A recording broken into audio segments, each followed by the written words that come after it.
Persian Gulf and the Red Sea area, which was rather spoiled for someone who was 15 or 16 years old. And then I didn't dive for about 10 years.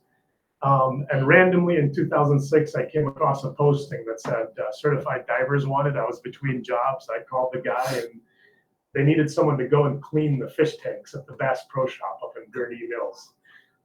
And I had to rent a wetsuit to do it. And the shop I was renting a wetsuit from, they had just let someone who worked there go. And it's funny, every Thursday I'd go rent a wetsuit, and every Thursday the owner would offer me a job, and every Thursday I'd tell him no.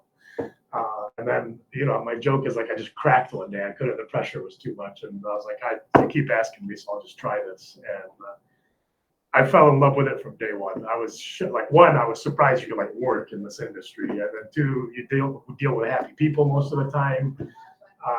Tonight, I've met these two guys. I know them I meet you randomly, and just cool guy, happy guy. And that's like the world I fell into. And became an instructor, started organizing dive trips, and very quickly learned that my favorite part of scuba diving was traveling. That was just really it's a highlight for me.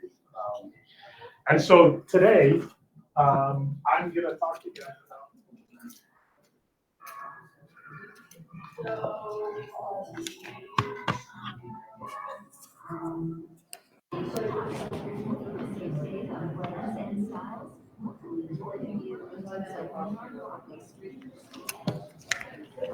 And that was the first dive trip ever.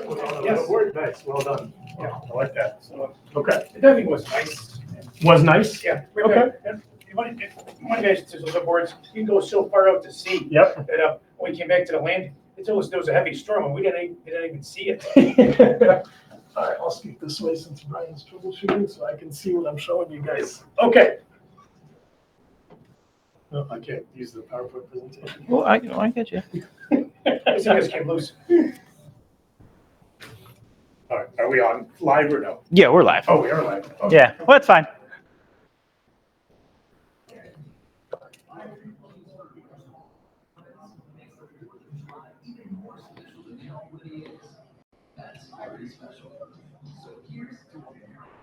Are you staying for the thing tonight? I'm running the thing tonight. Are you staying for the thing tonight? I'm running the thing tonight. Are you staying for the thing tonight?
Is great because I love this. Let's go down here.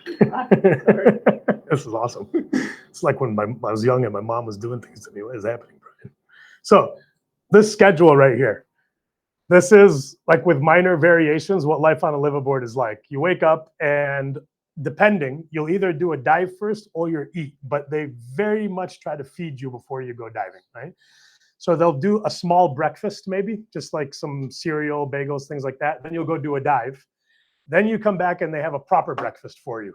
Waffles, eggs, omelets. Well, it depends on the boat.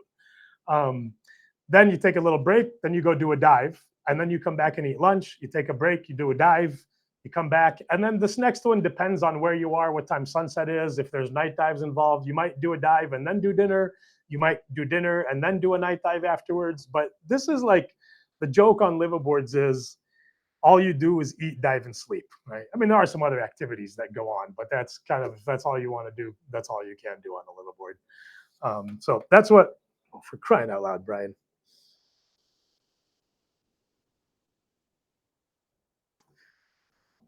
Now, the other part that's great about being on a liveaboard is it can be a very good time, right?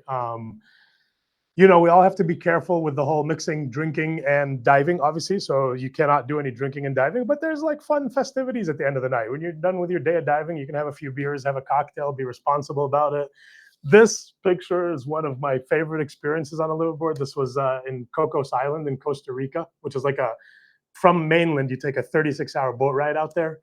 But the cruise director, this guy, Juan Manuel, he was just a treat. One day comes up to me, I had a group on the boat, and he's like, Rami, we're going to throw a party for your group. I was like, that sounds fantastic. And he just walks out with like 30 costumes. And he's like, it's a dress-up party. And it was great. Everybody got into it, dressed up. We had a party, and it was just a good time. I think one of the things I like about liveaboards, so when you're at a resort, if it's a big resort and there's 50, 80, 100 people at the resort, like you're going to meet some people, get to know people. But a liveaboard is really cool because you're on a boat with, I don't know, 14, 16, maybe 20, 22 people. And just there's an intimacy and relationships get built and you guys all have this very shared experience together. And I like that a lot. And especially getting on a liveaboard with a group. Like when we organize these group trips and coming with a group, when you have the whole liveaboard, like I call it, you control or you own the liveaboard, that's a really cool experience. You have like a lot of say in how things are going to go. Mm-hmm. All right, what's diving from a liveaboard like? So it depends on the liveaboard.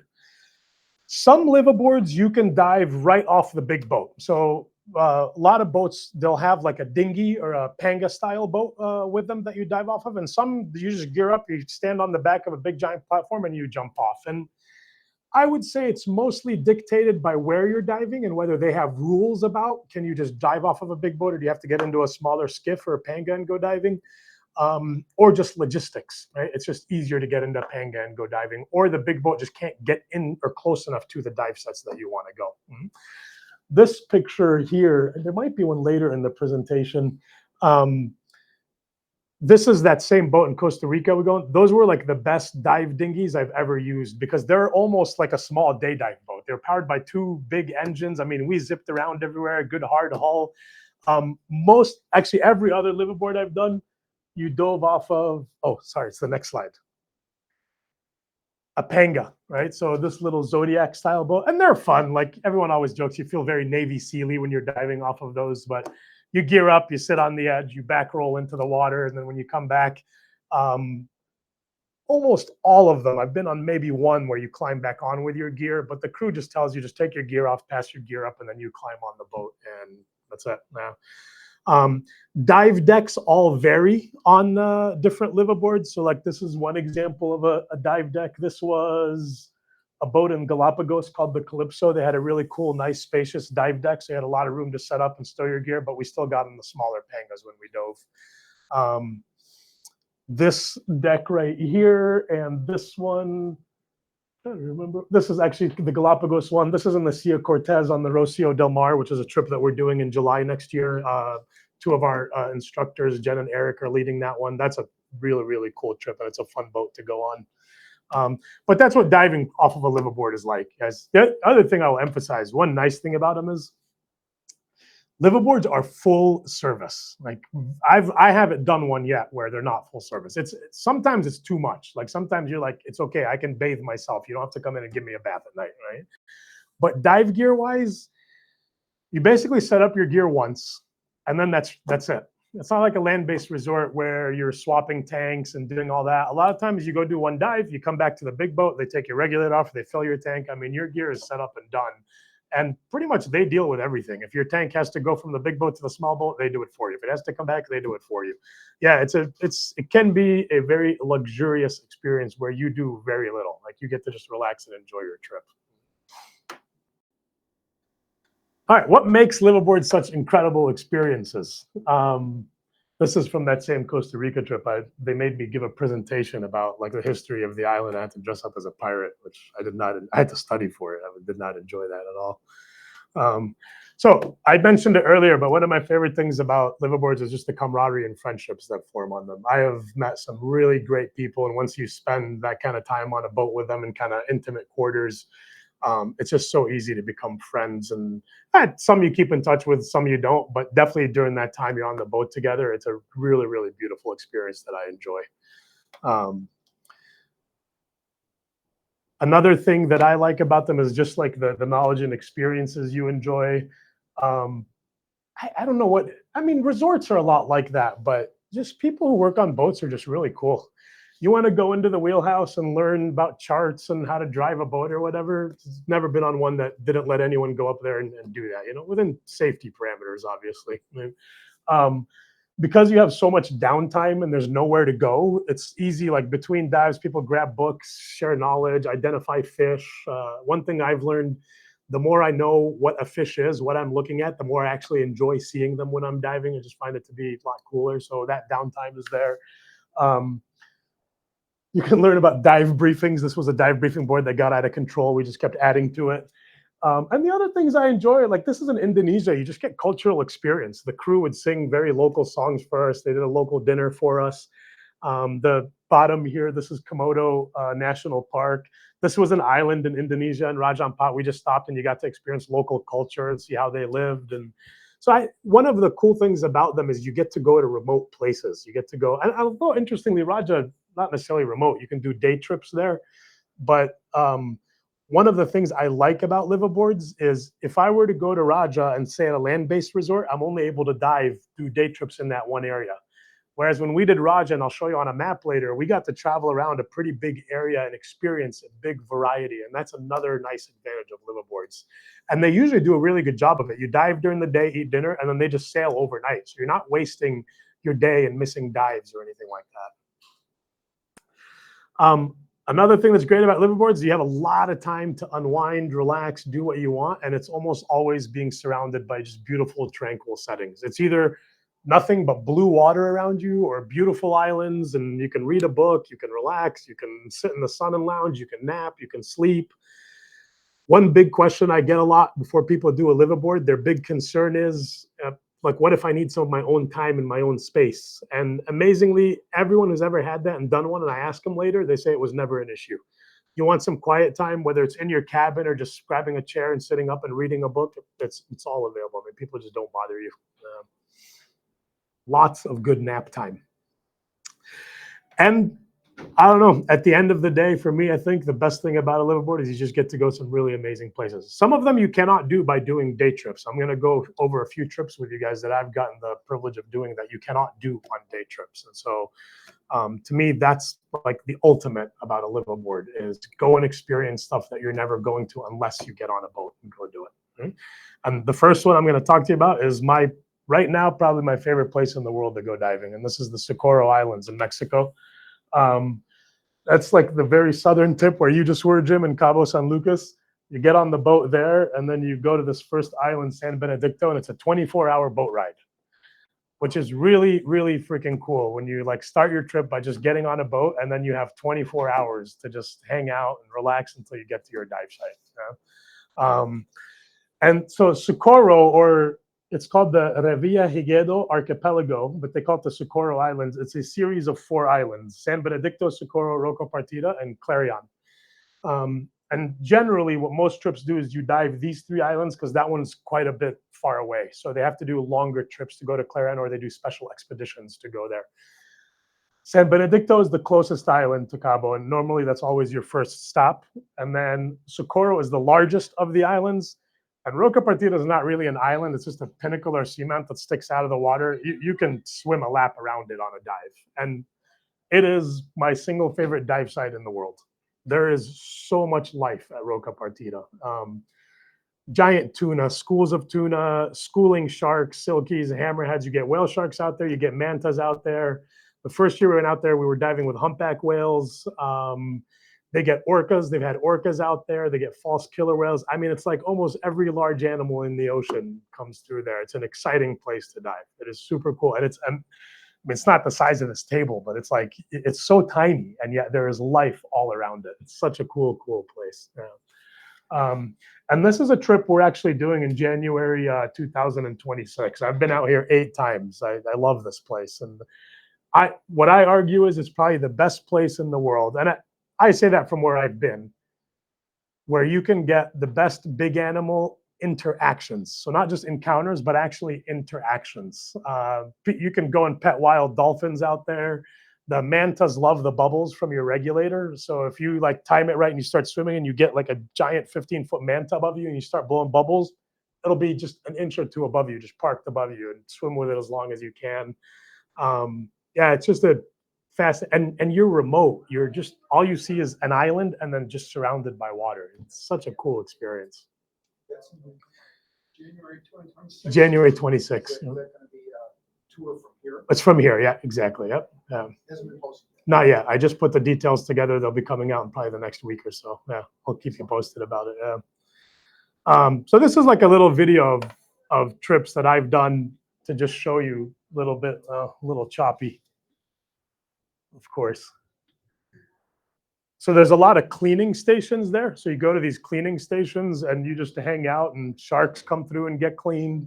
You'll have dolphins. I mean, you'll in one frame of your view, you'll have multiple schools of shark or multiple species of sharks, a manta and dolphins, like you just see that all at one time. It can be a little bit overwhelming sometimes. These are white-tip sharks that are just hanging out at El Cañon cleaning, big schools of fish. This is over at Roca Partida. And so it's like basically just the seamount, and then all around it is nothing but blue water. Very cool manta interactions. That's our guide, Danny. He's a really great guy. Schooling jacks. A lot of fish bombers. School, just like water column filled with fish out there. It's so exciting. This is just people hanging out, petting dolphins. It's funny, I'd been going to Socorro for like 10 years. I never got to pet a dolphin. I was even on trip with my customers and they're petting dolphins. I went to reach for one and it looked at me and swam away. So my friend has it on video. So a buddy of mine went, and Danny, the guide, goes, Rami, what's like the one thing you want to have happen on this trip? I said, Danny, I just want to pet a dolphin. That's all I want. And he looked at me and he goes, we're going to do that. I go, all right, Danny. So we go, and I mean, from the first dive, we had amazing dolphin interactions, but they weren't coming too close. We weren't get to pet them or anything. And finally, we're on a dive, and I look up, and people are petting dolphins left and right. But I'm not. I'm like, no dolphin is near me. And finally, a dolphin comes right in front of me, and they just kind of get vertical in front of you, and their fins are out, and the whole thing is, you can tell. They almost tell you whether it's okay to pet them or not, you know. And I just waited, and I reached out and I pet it, and for like probably a good 90 seconds, it just was rubbing. It was amazing. So my buddy Rob's on the trip with me, and I'm so excited. I get up on the boat. I go, Rob, finally happened, man. I pet a dolphin. It was amazing. And he goes, he's like, I just pet 3 of them. I was like, man, just come on. I just want a moment. But it was such a cool experience there. Going to the other side of the world now, Indonesia. This is a series of islands called Raja Ampat. Actually, Indonesia is made up of like 17,000 islands. And there'll be an island like the size of the camera sticking out of the water, and they call that an island. That's why there's 17,000 of them. But for years, I'd been hearing about Raja and people telling us we need to go there. And so we finally did. And this is like I was telling you, we did the Liveaboard. So if you went and did it on a day boat, you would just go to some location and dive there. But on Liveaboard, we got to cover this whole area. And so we got to experience different parts of Raja Ampat. And that was really cool because there was a lot of variety. Different healthinesses of coral, different schooling fish, just different experiences over there by being able to travel to a lot of different areas. And that's, like I pointed out earlier, one of the big reasons I like Liveaboards. And Raja is just known, like, it's teeming with life. I mean, there are dive sites where it frankly could be overwhelming with the amount of fish life you were just seeing. And then on top of that, they'd be covering these beautiful, gorgeous, healthy, colorful corals. A lot of great macro life, a lot of great, not a lot of pelagics. Like there's an area where you could go see mantas there, but you're not seeing a lot of sharks. You're seeing smaller sharks, but I would say at least the areas that we saw, Raja was more about the color, the abundance, and the health of the reefs and the fish life. This was one of the coolest. I just started following one of the guides randomly. The group was all going one way. I saw him go one way, and he took me to this little nook. It's a bummer. The video is choppy. But you would just find little nooks and crannies like this where really cool stuff was going on all the time. And I just love it because all this is going on, and you got that guy in the back just cruising along slowly. Yeah, so that was my first trip to Indonesia. That was last year. I've since been to Indonesia 2 more times, and I'm going again later this year. Yeah, it's just a very cool spot. Very famous. Everyone's heard of the Galapagos. Yeah. So the Galapagos, interestingly enough, is a place you can just go fly to the islands, and then you can get on day boats and do day dives from there. You don't have to do a liveaboard. I think maybe a big reason people will do that is either they don't want to do liveaboards or an expense thing. Liveaboards can tend to be a little more expensive. Galapagos just is expensive relative to a lot of other places it is. But again, I would go with the benefit of us doing a liveaboard that was really cool is we got to travel and experience different parts of the islands and various islands instead of having to fly to different areas or just be limited to diving around one area that we were in. There's also they make a big deal out of, there's a point where you cross the equator and they do a whole thing where, they kind of stop the boat and they present a certificate for you. And obviously, what's the number one question about when you cross the equator? Does the toilet water flush in the opposite direction? Yeah. I don't know the answer, but I will tell you when you're right on the equator, it doesn't go either way. It just goes straight down. Spanish for equator? I would imagine that it is, Kevin. Yeah. I would imagine it is. Yeah. I probably should have known that answer before the presentation, but I'm going to go with yes. Yeah. So yeah, Galapagos was very cool. One of my favorite dives. Have you guys ever heard of the marine iguanas in Ecuador? If you haven't, look them up. And they're indigenous to there. You only see them there. That was one of the coolest dives that I've ever done. Those marine iguanas are like mini Godzillas, and they are indestructible. I mean, we're diving in very shallow water. You're getting tossed around the surge, kind of getting banged into rocks, and you look at them and they're getting smashed into everything, and just nothing phases them. Yeah, it was like a really cool experience. Sea lions, another big highlight. And again, this is to me the benefit of doing a liveaboard is we would not have been able to get to all the areas we wanted to and have the sea lion encounter had we not done it on a boat, if we were doing day trips. And this was so cool. They took us to this one spot. I don't know how many sea lions were there, but it was like kamikaze sea lion diving. I mean, they were just swarming and flying all around, and such an incredible experience. Yeah, people absolutely loved it. Costa Rica, I mentioned to you guys earlier, Cocos Island, very special place. This one, I told you, Socorro is a 24-hour boat ride to get there. This one, you get on the boat in Punta Arenas in Costa Rica, and then it's a 36-hour boat ride to get out to these islands.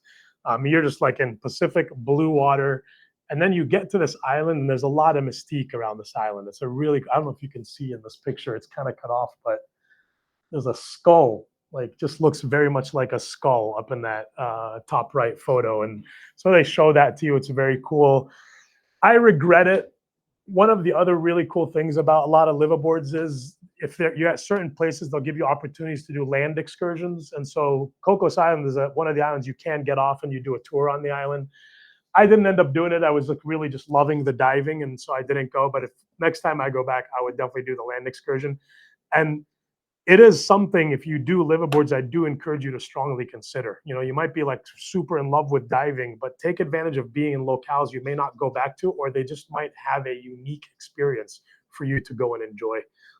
So that's something that the people who went and did that tour on the island said it was absolutely fantastic. This is something, Cocos Island, they don't do this anymore just because some incident happened, and it wasn't even related to this dive, but they used to do this night dive where you go, and these are white tip reef sharks, not like the white tips that were in Socorro, but they feed at night. And it's one of the coolest things I've seen. It's just a frenzy. And even when they give you a dive briefing, it's kind of funny. I loved it. We had some vegetarians on our trip who had a problem with this, but they tell you that the whole purpose of the dive is you go on the dive, you look for fish, and when you see a fish, you shine your light on it because then it helps the white tip sharks see the fish. And I mean, it's like the minute they see it, it's just game on, and they go absolutely insane swarming. I mean, the seafloor is just crawling with these sharks. Ugh. And they're not very big, maybe 3 feet, 4 feet at the most. Oh, sorry about that, guys. It's more exciting when the video works and you see them moving in full speed, actually. There are a lot of them. The other really cool part that I actually liked a little bit more than the white tips, there's a fish called a blackjack, but it's like a greenish color. And I've seen them in a lot of places, and I've kind of seen them like this, maybe about that. We jumped in on this night dive, and these black tips were probably like this big, tall, and just fat, and they're hunting there with the white tips also. That was very, very cool to see. Another great place to do a liveaboard is the Sea of Cortez in Mexico. I mentioned Jen and Eric are doing a trip there in end of July next year. I did a trip there once where we sailed from the very southern tip. We started here in Cabo and we sailed all the way north and did the entire Sea of Cortez, which was really cool. Jen and Eric are going to do a trip where they're doing the Midriff Islands, which is going to be more in the northern part of the Sea of Cortez here. What's really cool about it is you fly into Phoenix Sky Harbor Airport, and then we arrange everything from there. You get picked up, they take you across the border, you get on the boat, and it's like in one day of travel, you will suddenly find yourself feeling like you're in one of the most remote, beautiful places in the world. And the diving is extraordinary. It's a great mix of, you get big life, you get macro life, the topography around you is stunning. It's just a really, really cool experience. That one's already sold out. There's 2 more spots on that one. Yeah, we have 1 cabin with 2 spots. There's an area you go, you get to snorkel with whale sharks. Oh, this one, I'm not going to lie, I cheated. This is in the Sea of Cortez, but it's not in the northern Sea of Cortez. This is down in the southern Sea of Cortez in an area called Cabo Pulmo, which is also a very cool place to go diving. But yeah, it's like, what's cool is that you get this mix where you'll see these rocky formations with green on them. Then you see ones that are just desert. There's nothing on them. They're barren.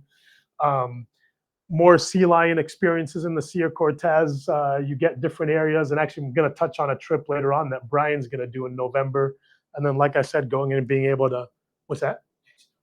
Next November. Oh, yeah, sorry. Well, that's why it's your job to clarify these things. And then this was something really cool my first time doing this trip. This is called black coral, and it's wild. When you're on the dive, it's like this very fluorescent, vibrant, neon yellow green. But they call it black coral because when you bring it up, it dies and it turns black, and they make jewelry out of it. But yeah, very cool macro life. This is a sailfin blenny. This thing is a giant jawfish. This was like the highlight, one of the highlights of the trip. I've seen jawfish, and I don't know, the biggest jawfish I've ever seen is the head's maybe about that big and they're that long. And so they kept telling us about this giant jawfish, which is like Jabba the Hutt. And then we went and saw it, and my God, its head is like this big, and it comes out of the hole, and its body is this big. That was a really cool thing to watch. Yeah, it's a lot of fun critters in the ocean. Those are just a few places I've done liveaboards, you guys. I've been to a few others, but liveaboards operate all over the world. I mean, right here, in the Caribbean, Bahamas, Mexico, go to the other side, Solomon Islands, the Red Sea, the Maldives, Truk Lagoon, Antarctica, which is a dream I'd love to do and dive over there. Tiger Beach, right off the Bahamas, great place to do a liveaboard. So just keep your mind open to them. For me, my thing about liveaboards is I try to use them to go to remote places, like places that I can't normally do day trips. But that doesn't have to be the rule. There's some really cool boats that go around the Caribbean, go around the Bahamas. There are different ways to experience diving, basically. Mm-hmm. Is it easy to travel solo? Yeah. Oh, yeah. Yeah, liveaboards are usually pretty good if you're doing it through us with a group. We pair people, Jim. But yeah, they're used to it. They try to pair you with somebody. Basically, the best way I can answer that is you got to be someone who's got the open mind to, I'm going to get bunked with a stranger, And, if it's on like a trip we're doing, we do our best as we know people to match them with someone we think will work well. And obviously, if something is just not working on the trip, we do our best to try to deal with it on the trip. But I've been diving probably actively for the last 18 years. I've been on maybe 15, 20 liveaboards. I think I've met people who I would have perfectly been happy not being on the boat twice. Yeah, but like you said earlier, it's a sport happy people do. Exactly. So like one person is not really going to ruin the experience for everybody else. I mean, you can let them, but they don't have to. Yeah. Another cool thing about liveaboards, you guys, they come in all shapes and sizes, right? And levels of luxury. I mean, I've seen some, I'm not like, I don't care too much for very fancy luxurious boats, but some people do. I mean, some of them are like 7-star hotels, you know, and the meals are like Michelin style meals. And that's one thing on liveaboards. Every boat I've ever been on, man, the food is for some reason unbelievable. It could be just you're diving all day and hungry and thirsty, so whatever they feed you is good. But yeah, usually they feed you well and the food is very good. But yeah, you got like big metal ships. In Indonesia, wooden boats are very popular. Lots of different kinds of dive decks. This was one of my favorite experiences. It was a tiny old tuna fishing boat that this couple converted into a liveaboard. And they were funny when I called them. They were like, "Oh yeah, Rami, we take 12 people." And for some reason, I was like, "Yeah, I'm gonna take 6." And I gotta tell you, 6 was kind of like, for 6 divers, it was like we were at the limit. But it was such a cool experience. It was very unique, very different than any other liveaboard that I've done. So keep your options open. You know, liveaboards they like resorts, they can vary in price range also. And the other thing about liveaboards, man, is some of them bring you different kinds of adventures. I've been focusing a lot on dive liveaboards, right? But the trip that Brian's working on, and just Brian will talk and tell you more about himself. But the cool thing is Brian's a boat captain and a sailing captain, actually. So he does a lot of sailing. And he's done a trip like this to the Sea of Cortez on a sailing trip, and he took people. So he brought it to me and started talking about like why it would be cool just to do like a sailing and diving liveaboard where you get to experience something a little bit different. So I'm going to let Brian talk to you about this because he knows about it and I don't, and it wouldn't make sense for me to talk to you about it. Yeah. So, you know, the great thing about, as Rami mentioned, about being on a boat is you kind of just get to kind of go wherever you want and do whatever you want. So a couple years ago, I was able to take a group to the Sea of Cortez out of La Paz, Mexico. And we were on these luxury catamarans, and I was leading the trip primarily as a sailing vacation. And I had a group of about 33 people that came out. We had 3 different boats. And some of them were like, "Hey, I want to go diving. Do you do diving stuff?" And I go, "Hey, as a matter of fact, I do." And we were able to arrange some diving for them to do. So then I kind of had this thought in my head, and I was talking to Rami, and I was like, you know, it's cool to go on a liveaboard, but what would be even kind of cooler is, you know, what if you got to do the liveaboard as like a member of the crew? You get to go where you want to go. You get to live on the boat. You get to learn a little bit about sailing and boating and everything, but you also get to do the diving thing. And it's kind of like taking that, hey, I'm a passenger on the boat, to, hey, I'm a member of the boat and I'm going on an adventure. Because there are a lot of people like Rami himself who've done a lot of different liveaboards. And it's like, okay, cool. This is great. I love being here. I love people taking care of me. But then some people go, you know what? I kind of want to be a part of the whole thing, have that adventure moment, if you will, where you're kind of like, I'm sailing the high seas and you're hoisting the jib and raising the main and doing all of that. And it's just this really unique experience because you kind of now have, as a member of the crew, a member of the boat, you have this kind of boatocracy mentality where you kind of get to choose where you go. You get to be part of that planning process. And it's, you know, you, on one hand, you can have the experience of, hey, I had my coffee in the morning on the sun deck and it was wonderful. And then I went diving in the afternoon and someone carried my tanks. It was really great. Or you could be like, hey, move your coffee, move your orange juice. We're laying out the charts. We're going to figure out where we're going to go today. The wind is coming out of the northeast at 12 knots. Our boat can go at least this distance before we need to get to this location. The sun is setting in you know, the east, and you're just kind of trying to figure it all out. And you have this experience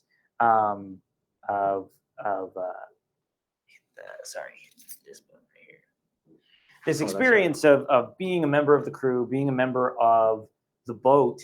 And then on top of that, you get to explore on the water and on the land, and just that sense of adventure is kind of a really unique and amazing situation. So yeah, that was kind of the idea that I had from. So next November, we're planning a trip out of the Sea of Cortez, out of La Paz, same area. We're looking at a boat that's probably in the 50-foot plus range. I mean, we're talking about a luxury boat. It's basically a floating condo. And so I'll be leading the trip as the captain and as the trip leader as well. And the great thing is, when you kind of are part of the boat crew, it's a really good opportunity to be like, hey, you can also go snorkeling off the back of the boat, or you can go free diving. But the reason I really enjoyed La Paz and whatnot is the juxtaposition of, you look out on the landscape and it's like desert and beautiful, and then you go under the water and it's like reefs and little tropical fish and all this amazing stuff. And so you go on land and you're like, hey, there's a cactus that's like as big as my house. But then you go down and like you said, you got that macro life and you're sitting in there and you're looking at all these little creatures. But then you also can go to another island and there's all of these sea lions swimming around. And then just in general, sailing around, you get to see all this amazing sea life. I believe it was Jacques Cousteau who said the Sea of Cortez is the aquarium of the ocean or something like that. You're there in the morning and Aquarium of the world. Aquarium of the world. Sorry to belittle the Sea of Cortez, but you get the opportunity to maybe see whale sharks. In the morning you get up, you walk on the front deck, and there's a sea turtle just bobbing there, just like, hey, what's up? And then you look on the deck, and there's a couple flying fish that are no longer flying, and you're just kind of like, hey, they hopped on the boat in the middle of the night. That was pretty cool, and you chuck them, and sea turtle goes and gets them. So it's just kind of like when you're looking for an adventure, some people really like the idea of just being on a boat and then being part of the boat. So it's like taking that extra step just a little bit deeper into boat life and that adventureness. And then you also get to go diving, which is also just the icing on the cake to get all of those things packed into 1 week. And it's an experience that is kind of unlike anything you might have done in the past or whatever, and it's kind of a unique thing. So that's kind of the long and short of what this trip will be. We'll have more details and stuff like that. But the great part about this as well, which I completely forgot about, is when we run a trip like this, or when we do a trip like this, it's not, hey, I just show up and then I hop on the boat and everything's planned. It's like you actually get to be part of the plan. And we sit there and we look at charts and we think about weather and we think about all these things that the captain would normally think about or the crew would normally think about. You get to be part of that discussion and you kind of make a plan. And then you can adapt it and change it if you need to. If you go, hey, the winds have changed, or this has changed, we're going to do this. Or, maybe I don't want to go diving today. Maybe we go diving tomorrow and we can go over this spot. Or I love this place so much, let's stay here for an extra day. You don't always have that type of flexibility or, curated experience that you get. If you book out an entire boat for like a liveaboard, yeah, you can kind of get that, but they have schedules, they have things they have to do. But a trip like this, it's smaller, it's a little bit more intimate, but you have and make experiences that you remember forever. Many of the guys and gals that I went on this trip with a couple of years ago, they still call me, they still talk to me, and they're spread out all over the place. Some of them live overseas. Some of them, I have a couple that lived in Canada, and they went on this trip because they're like, we want to be able to do our own trips down in Florida. And they finally did it after a couple of years, and they sent me this really heartwarming email. They're like, we loved our trip and all the stuff that you taught us, we were able to use on this trip, and it was so amazing. And so it's another layer of taking the adventure of diving and just expanding it out even further. But there's nothing like just being a member of the crew, because it's like that experience. It's to use a cliche, you're just like, I'm a pirate. I'm going to sail the high seas, and so that's just what I'm going to do.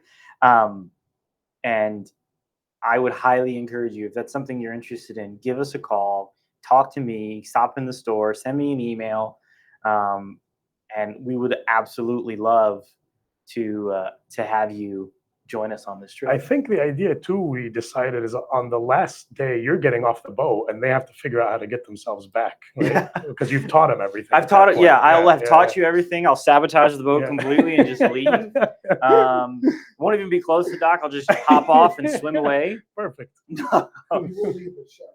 No. Yeah. Yeah, you guys get. What are you talking about? The chef. You guys could be making your own You don't food want on to the cook? boat. Yeah. Yeah. Just say, you You want me Kevin's in charge Well, of and meals. but that's the amazing part of like You're in charge of meals. of meals. Yeah, I trust you. That's the amazing part though of doing something like this. It's like camping. I mean, you're all working together. You're all sharing responsibilities for cooking and cleaning and taking care of stuff. Now, granted, it's a big condo. It's a beautiful boat. Everything's there that you can need: air conditioning, you got fresh water, you have ice. But you are living together. You are genuinely helping each other. It's not just your dive buddy. It's like you are a member of the crew. You are all helping each other. And it's a really unique experience to be able to do that and just kind of be like, hey, I'm going to sink my teeth into this and really just enjoy myself and have this adventure. It is, I use the term adventure and I'm not being, sarcastic. Like it is an adventure. Like it is, you are putting work into this and getting memories out of it. And it is a ton of fun. And of course, you have experienced crew and the captain like myself who've done that. We're not gonna be like, hey, figure it out. We're gonna help you along the way. And we're like, hey, this is how you do it.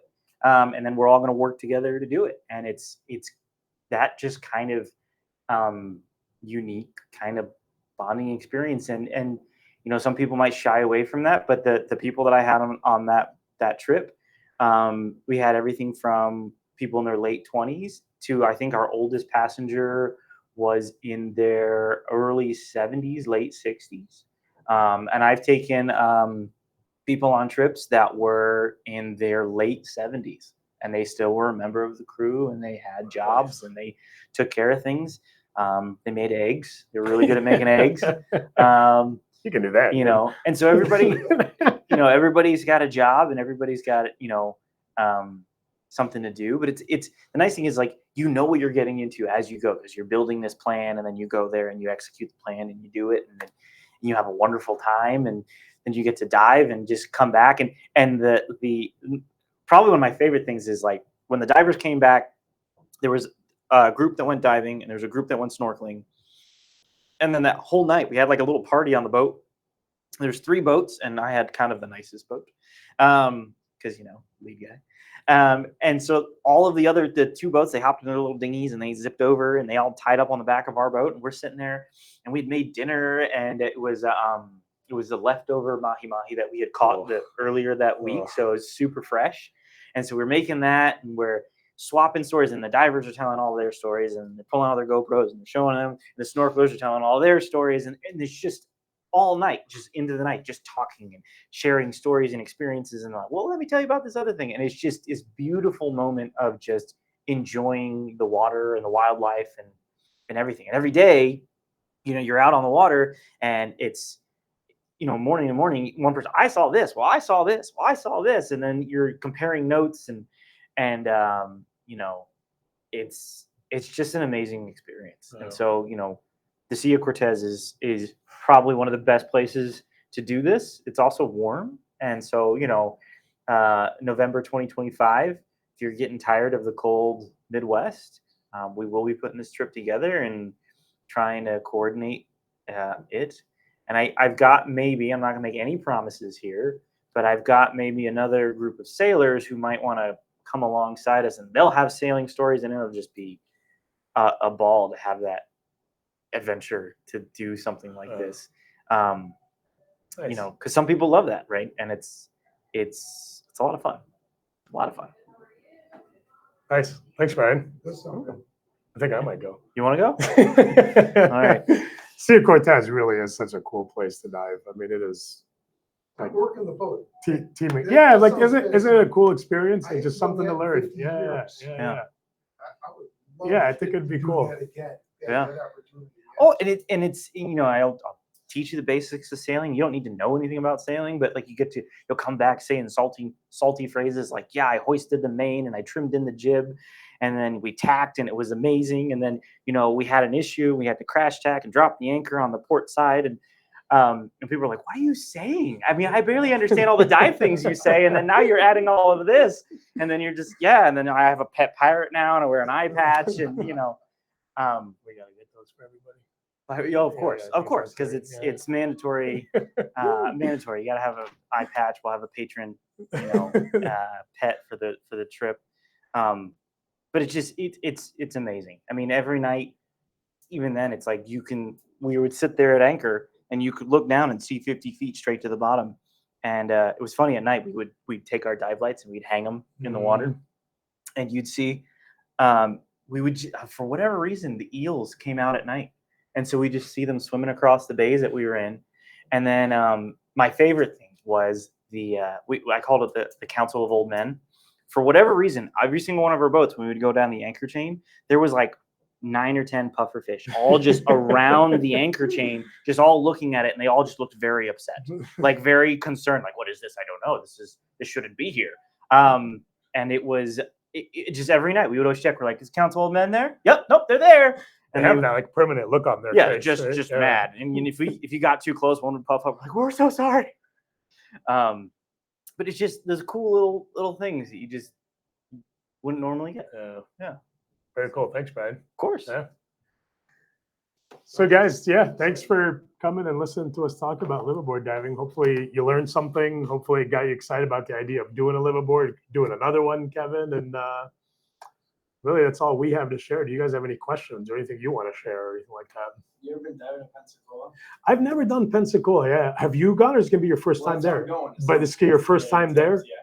I don't know enough about it, Patrick. I can find out. A buddy of mine lives down in Florida and has done some diving there. If you want to give me your information, I can get you some info about diving down there, but I don't know anything about it personally. Yeah, when we're done, get me your info. I'll talk to him and I can send you what he says. Yeah. How long are you going to be down there for? The last week of July. Okay. I'll probably Okay. go, yeah. That gives me time. Yeah, I'll give you some information about it, man, for sure. But I don't know anything about it. Anything else? Yeah. Awesome. Excited to see the trips come up. Yeah, yeah. Thanks, Jim. I'm excited for Roatan. Trying to talk that guy into joining us. You Wait, are you going to come to Roatan?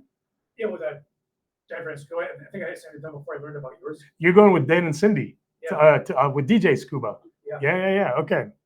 Are we off? Are we going to be like live forever now? Is this going to be as No, complicated we're as trying done. to go We're live? done. Am I going to just be live while I'm going to bed tonight? We're done. Yeah, we're done. That went. So is this what you do all like full time? You organize dive trips? Yeah. I teach also, but I kind of what I work on is organizing dive trips. And, That's cool. You get paid to go dive. yeah, it's funny. I'm telling you, baby, I'm not kidding when I say